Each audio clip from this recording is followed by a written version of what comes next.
नमस्कार, हमारे digital platform में आपका स्वागत है। हिमाचल प्रदेश की राजनीति इस वक्त लगातार चर्चा में है और इसकी वजह बने हैं कैबिनेट मंत्री जगत सिंह नेगी के हालिया बयान, जिन पर प्रदेश भर में तीखी प्रतिक्रियाएं सामने आ रही हैं। ऊना, मंडी और नाहन तीनों जगहों पर बीजेपी नेताओं ने जगत सिंह नेगी मंत्री की टिप्पणियों को न सिर्फ अनुचित बताया, बल्कि इसे संविधान और संसदीय परंपराओं के खिलाफ भी बताया है। बीजेपी प्रदेश सचिव सुमित शर्मा हो या फिर मंडी के प्रभारी अजय राणा, सभी का कहना है कि मंत्री के बयान तथ्यों से दूर हैं और सदन में इस्तेमाल की गई भाषा एक संवैधानिक दायित्व निभाने वाले व्यक्ति के लिए उचित नहीं कही जा सकती। इसी के साथ एबीवीपी ने भी सरकार के खिलाफ प्रदेश भर में अपना विरोध तेज किया है। मंडी में संगठन के कार्यकर्ताओं ने छात्रों से जुड़े पुराने वादों पर सवाल उठाते हुए धरना दिया और कहा कि सरकार अपने घोषणा पत्र के वादों को पूरा नहीं कर पा रही। राजनीतिक बयानबाजी, जवाबी बयान और धरना प्रदर्शन, इन सब के बीच हिमाचल की सियासत एक बार फिर गर्म हो उठी है। और इस बदलते माहौल को विस्तार से समझने के लिए देखिए ये खास रिपोर्ट, और जिसमें आपको हम बताएंगे कि आखिर मामला क्या है, इस पर किसका क्या कहना है। देखिए ये खास रिपोर्ट।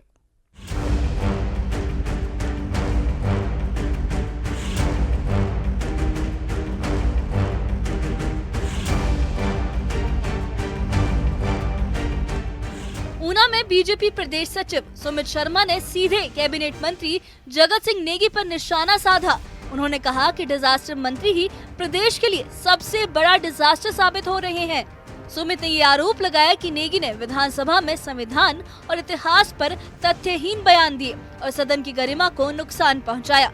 उन्होंने कहा कि कांग्रेस ने दशकों तक लोकतांत्रिक मूल्यों को कमजोर किया और नेगी उसी भूल भुलैया को आगे बढ़ा रहे हैं। सुमित के मुताबिक 1962 के युद्ध, अनुच्छेद 356 के दुरुपयोग और ऐतिहासिक प्रसंगों पर नेगी की जानकारी बेहद सीमित है। इस प्रदेश के डिसास्टर मिनिस्टर ने अपनी टिप्पणियां करी हैं। 9 मिनट 46 सेकंड वो बोले हैं। एक भी टिप्पणी उनकी तर्कसंगत नहीं है, एक भी टिप्पणी उनकी जो है इस राष्ट्र के हित की नहीं है, इस प्रदेश के हित की नहीं है। मुझे लगता है डिसास्टर मिनिस्टर स्वयं ही इस प्रदेश के लिए डिसास्टर हो गए हैं। ना तो आपदा का प्रबंधन कर पा रहे, डिसास्टर का कोई मैनेजमेंट कर पा रहे हैं, ना ही वो विधानसभा के अंदर अच्छे ढंग से अपने विषयों को रख पा रहे हैं। उन्होंने पिछले कल 4-5 ऐसे बिंदु कहे हैं जिसमें उन्होंने कहा संविधान की बात करी है, लोकतंत्र की बात करी है, वोट चोरी की बात की है, उन्होंने न्यायपालिका की बात की, उन्होंने चुनाव आयोग की बात की है, उन्होंने तिरंगा यात्रा की बात की है, भ्रष्टाचार की बात की है। लेकिन मैं उनसे जानना चाहता हूं कि इस देश के अंदर यदि संविधान संशोधन की बात करेंगे तो इस देश के अंदर पहली जो अंतरिम सरकार थी, नेहरू जी की सरकार थी, 1951 के अंदर चुनी हुई सरकार नहीं थी, उस सरकार के अंदर भी संविधान संशोधन किया था। उस संविधान संशोधन में भाषा और भाषण और आपकी अभिव्यक्ति के ऊपर रोक लगाई गई थी।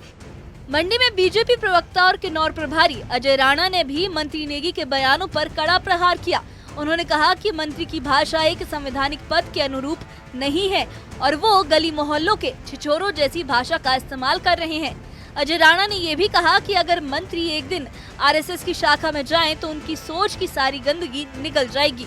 जब भी इनको मौका लगता है, मंत्री जी को कोई भी प्लेटफॉर्म मिलता है, ये ऑटोमेटिक मशीन की तरह जयराम ठाकुर जी के ऊपर अनाप शनाप बोलना शुरू कर देते हैं। और इस बार तो उन्होंने राष्ट्रीय स्वयंसेवक संघ पे भी टिप्पणियां की हैं।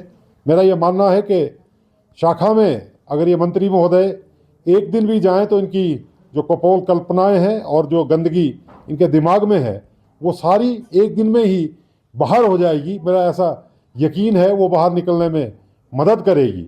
जब इन्होंने मंत्रीशिप और विधायक की जो शपथ ली है, संविधान की शपथ क्या इसलिए ली थी कि ऐसी भाषा का उपयोग करें और इतना झूठ मंत्री जी बोले?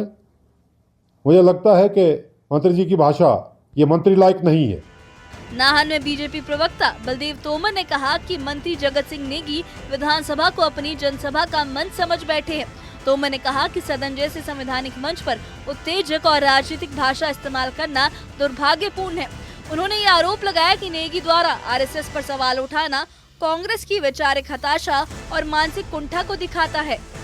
प्रदेश के राजस्व मंत्री जी ने जिस प्रकार की भाषा का प्रयोग किया, ऐसा लग रहा था कि वो विधानसभा में ना बोलकर किसी राजनीतिक मंच पे बोल रहे हैं, क्योंकि विधानसभा जो है हमारी संवैधानिक संस्था है। और मंत्री जी की बौखलाहट जिस प्रकार से उन्होंने अपनी बात को रखा, उससे साफ लग रहा था कि मंत्री जी जो अभी ताज़े बिहार के चुनाव परिणाम आए हैं उसमें जिस प्रकार से महागठबंधन की हार हुई है, और विशेषकर कांग्रेस पार्टी जिस प्रकार से 6 सीटों के ऊपर सिमटी है, वो बौखलाहट उनके चेहरे पे साफ दिख रही थी। जब भी मंत्री जी कोई अपनी बात को रखते हैं, हमेशा ही वो राष्ट्र विरोधी बात करते हैं, आदरणीय प्रधानमंत्री नरेंद्र मोदी के विरोध में बात करते हैं, हमारे प्रदेश के नेता प्रतिपक्ष आदरणीय जयराम ठाकुर जी के विरोध में बात करते हैं। और पिछले दिनों जिस प्रकार से मंडी में जो आपदा के समय जो उनके साथ हुआ, आज तक भी उनके दिलों और दिमाग पर वो बात छाई है, क्योंकि बातें इस प्रकार की करते हैं कि जिसका कोई ना सिर होता है ना पैर होता है। हमेशा इस प्रकार की बात करना जो है इस प्रदेश की स्वस्थ परंपरा नहीं है। मंडी में सरकार के 3 साल पूरे होने से पहले ही माहौल गर्म दिखा। एबीवीपी कार्यकर्ता रैली निकालते हुए डीसी ऑफिस के बाहर धरने पर बैठे और सरकार पर वादा खिलाफी के गंभीर आरोप लगाए। एबीवीपी इकाई अध्यक्ष कर्ण ठाकुर ने कहा कि सरकार ने छात्रों से किए किसी भी वादे को पूरा नहीं किया। न छात्र संघ चुनाव बहाल हुए, न 58 साल वाली पक्की नौकरी दी गई, न शिक्षा संस्थानों का उत्थान हुआ। जो ये प्रदेश सरकार है, इसने सत्ता से आने से पूर्व 10 गारंटियाँ दी थी और अभी तक उन 10 गारंटियों में एक भी गारंटी मुझे लगता है कि धरातल पर नहीं उतरी है। इन्होंने कहा था कि हम छात्रों का जो लोकतांत्रिक अधिकार है छात्र संघ चुनाव, हम उन्हें बहाल करेंगे। ना ही अभी तक छात्र संघ चुनाव बहाल होता है। उसके बाद बात करता हूँ राष्ट्रीय शिक्षा नीति 2020 की, ना ही राष्ट्रीय शिक्षा नीति 2020 अभी तक लागू की जाती है। उसके बाद बात करता हूँ हिमाचल प्रदेश की बिगड़ती हुई कानून व्यवस्था की। जब से 3 वर्षों का जो सेलिब्रेशन ये प्रदेश सरकार यहाँ पे कर रही है, मुझे लगता है कि सेलिब्रेशन का जो इनका जो मनाने का जो औचित्य बनता है, इसमें उन्होंने प्रदेश को डुबाने का ही काम किया है, ना कि इसमें सेलिब्रेशन का कोई बात है। हिमाचल की सियासी जमीन इन दिनों लगातार खौल रही है। एक तरफ एबीवीपी सड़क पर उतरकर सरकार को चेतावनी दे रही है, दूसरी तरफ बीजेपी नेता मंत्री नेगी के बयानों को लेकर जोरदार हमला बोल रहे हैं। नेता प्रतिपक्ष जयराम ठाकुर ने भी कहा कि सुक्खू सरकार हर मोर्चे पर फेल रही है और 4 दिसंबर को एक बड़ा प्रदर्शन किया जाएगा। भारतीय जनता पार्टी ने तय किया है कि विधानसभा के इस शीतकालीन सत्र के दौरान 4 दिसंबर को यहाँ जोरावर स्टेडियम में एक विशाल प्रदर्शन किया जाएगा और जिसमें सरकार की 3 साल की जो योजनाएं, जो खासतौर से जिन्होंने पूरे प्रदेश का नुकसान किया और प्रदेश हित में नहीं रही, जनहित में नहीं रही, और तमाम मुद्दे जो चाहे वो भ्रष्टाचार के हैं, खनन माफिया के हैं, कानून व्यवस्था के हैं, इन तमाम मुद्दों को लेकर के अपनी बात इस जोरावर स्टेडियम में हम कहेंगे।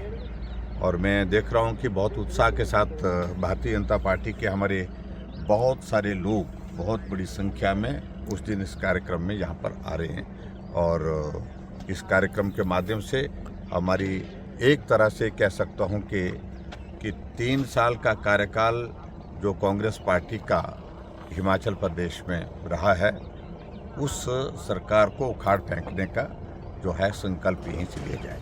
सियासत के इस लगातार बढ़ते तनाव में ये साफ है कि आने वाले दिनों में टकराव और तीखा होगा और हिमाचल की राजनीति एक नए मोड़ पर पहुंचने वाली है। Bureau report, news 18।